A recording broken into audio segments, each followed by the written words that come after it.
Hi there, my name's Mary Coverdale, the Director of the Learner First in Australia, and in today's podcast I'm going to be summarising Chapter 1 of the book Measuring Human Return, written by Joanne McEachen and Matthew Kane.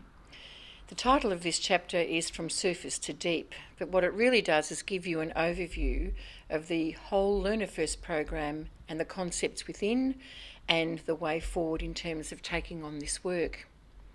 The big question for this chapter is, do you believe that you are able to enable every student to be successful by shifting the way you assess and measure their knowledge, skills and understanding? And underpinning that is the Learner First goal, where the global aim of humanity is to live in ways that are meaningful and fulfilling. The Learner First has created a dynamic roadmap to gather evidence to use to work towards clarity around the causes of underachievement. Deeply understanding what works, for whom and why, is the core focus for professional learning opportunities for teachers.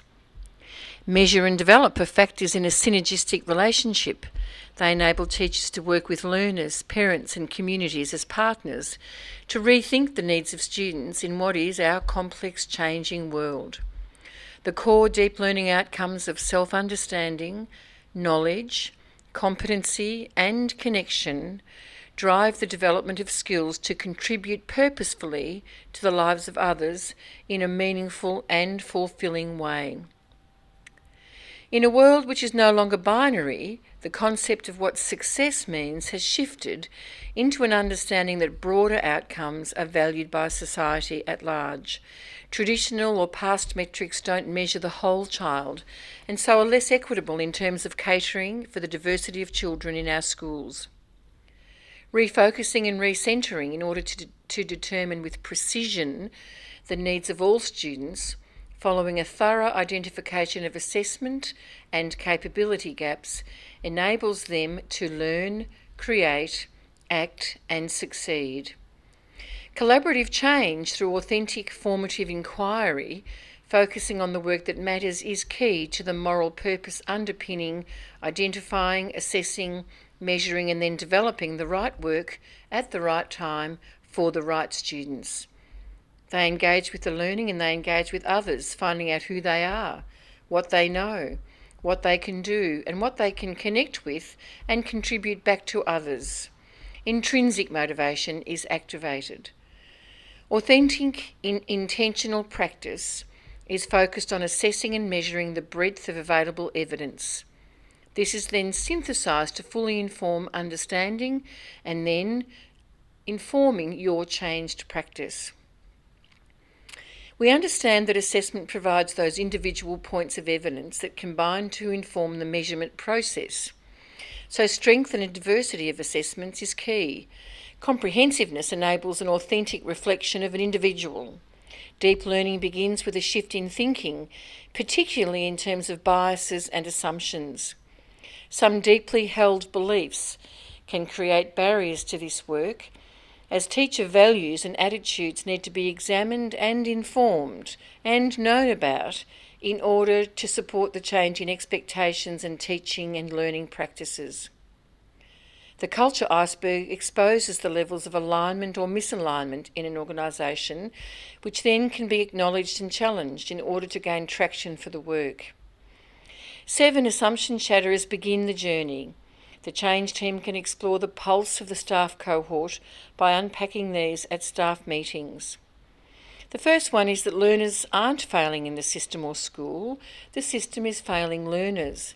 That can be seen as provocative, it can be seen as challenging, and some people might refute or push back on that. The next one is that the only acceptable mindset is 100% success. And of course that reflects the need or infers the need for you to work out in your school or system what your definition of success is. The third one is that equal treatment leads to inequitable outcomes. I guess we're much more familiar with that one in terms of working out what the difference between equity and equality is. The fourth one is that focusing on the least served learners creates shifts that benefit everyone. That asks you to think about the idea or metaphor that the rising tide lifts all boats. and whether or not as a theory of action you can come to believe that. The fifth one is that systems can measure what matters for their learners. And that one asks you to work out what does matter for you and what matters for your learners in what you do assess and measure in your school. Students are partners in instructional practice is number 6, and that one takes you all the way back to agency, voice, and the notion of who the student is as they co-create curriculum and assessment. And the last one is that the journey to system-wide deeper learning is collaborative. So everyone needs to be involved, and the concept of the learning partners comes into play with that. This creates a shift in mindset that can support teachers to improve the outcomes of struggling learners by recognising a failure to maybe meet the needs. It helps support teachers to collaborate with learning partners around the outcomes that matter, as well as get to know the learner as an individual and personalise the learning around his interests and needs. And lastly, to build a classroom community rooted in newfound understanding of what it takes to change learners' outcomes. In this work, there are 5 system capabilities which form an evaluative snapshot, analysed and synthesised in alignment with work focused on the assumption shatterers and the 5 frames of measurement.